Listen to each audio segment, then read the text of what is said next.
Today is going to be all about money.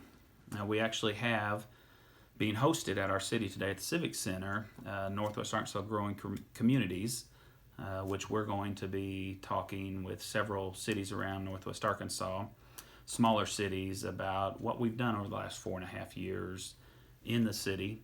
And I want to take the opportunity to kind of tell you guys the same thing so you can understand, because we get questions sometimes about, where does money come from? How do you get stuff accomplished? And how does all that work? So I'm going to just kind of go through and do a little simple short explanation of each little thing.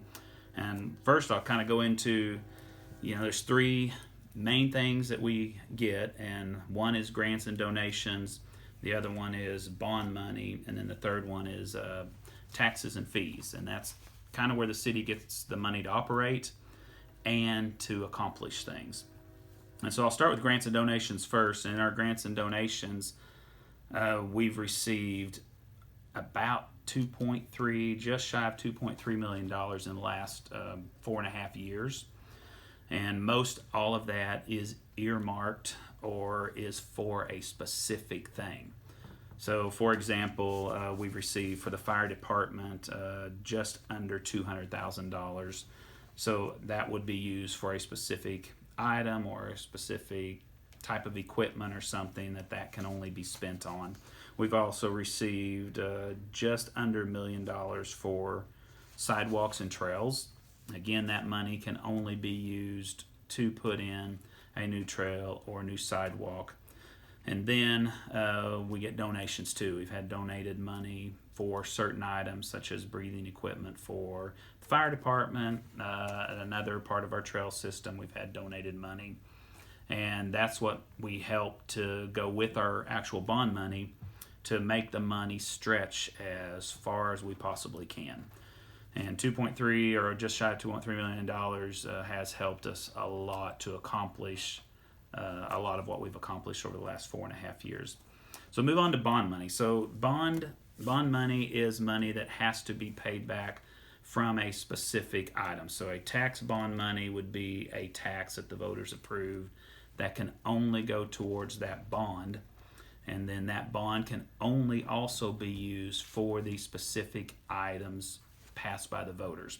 And I'll give you a good example. The current bond that we're doing right now is off a 3/4 cent sales tax that the voters approved back in 2016.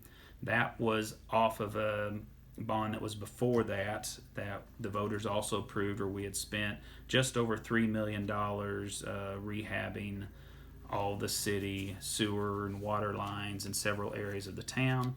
And then that was paid off in record time, and so we came back for the voters and we divided into 4 different segments then. One was infrastructure, another one was also infrastructure but was specifically roads. The third one focused on some sidewalk items, and the fourth one focused on parks. Those were all overwhelmingly voted for by the citizens back in 2016, and that's what we've been working off of. And then we took the grants and donations and added those to that to push those bond monies as far as we possibly could. And a lot of people say, well, grants are taxpayer money anyway, and yes, most all grants are, unless it's a private grant, which we do get those too. But grants, most of them that we get are federal money. Some of them are state money that's going to go somewhere.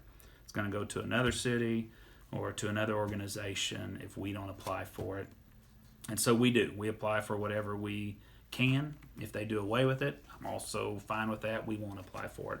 But as long as it's available and we've got the ability to apply for it and we have the matching funds to go with it, we're going to do what's best for the citizens every time, and that is we'll apply for whatever we can possibly get. And then last but not least, we have taxes and fees. Oh, back to bonds real quick. We also have 2 bonds for the water department, and those were done, one to do Water West, which is all the water lines out towards Beatty Road, Maysville, up to the Missouri border, up to Sulphur Springs city limits. That bond was done, I believe, back in the early mid-2000 areas. And then the big water tower you see in town was also a bond that was done to build the big water tower that you see over off of 8th and Detroit Streets. So those are 2 water bonds. Those are also set, and fees have to go directly towards those bonds, and they're set based on that too. So bond money cannot be changed to anything other than what it is voted on, and it has to be used for that. So for example, if we've got $1 million towards infrastructure of roads, that can only be used for infrastructure of roads. Same thing with infrastructure of sewer, water, and the same thing with sidewalks or parks. It has to be used specifically for what it was voted for. And then you have the normal taxes and fees, and this is how we operate off of. And so we get a 1 cent tax that goes to run the city and run all the operations of the city. And then we also have a 1/4 cent that goes for normal maintenance type stuff and has to be used exactly for that. And that is what we run the city off of for all the operations and maintenance of the city is ran off of that. And so then you might ask, well, does the city have any money? Yes, we try to budget very conservatively. In fact, we're just heading into our budget season, and I'll explain kind of how that works here after I tell you where we're at financially. The city, as of a couple of days ago when I pulled it, we have over $2.8 million in the bank, not including what's left on the bond to still be spent, which the majority of the bond, except for steel trails and sidewalks, we have some money and a tiny bit left in parks to spend. And you have 3 years from the time you pull that to spend that money, so it has to go pretty quickly. And in that, of course, as you guys know, we've revitalized Main Street, done several parks, done the sidewalk and trail back to the school and back over this way. Now I'll talk about budgeting. And what we do every year is every department head turns in their own budget, and then that budget we go over with the finance director and myself with each department head, line item by line item, expected revenue, expected expenses, and then we make adjustments where we need to. And then once that is done, then the entire proposed budget then goes to the city council. City council goes through it with myself and the finance director, and also department heads will go over any extra things that they think they need. And then it will go through a couple of sessions of that, or however many the council needs. And then the council tries to get that approved before the end of the year. So come January 1st, we head in to the new year with a good, solid budget. We also have a monthly budget and finance meetings every month where the council is given exactly where the city's at. And then you have budget adjustments that come in.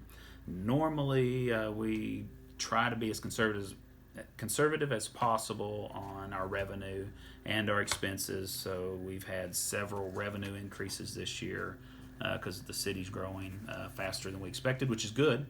That's what we want on revenue side. And of course, as you guys know, we have more retail coming into, which will also help our revenue to grow in 2020 as it has the last 3 years in a row. Let me end with this. I hope that that gives you some good information on kind of where we're at. But you can go online, see all of our financials are online for anybody to look at anytime they need to. You can also come to any committee or council meetings, which are on the 2nd and 4th Thursday of every month, except for sometimes holidays, move that off a little bit. But you can also get that schedule online. And then again, as always, if you have questions, send your questions in. info@gravitar.com, and we'll try to answer them right here. You guys have a good weekend. Thanks.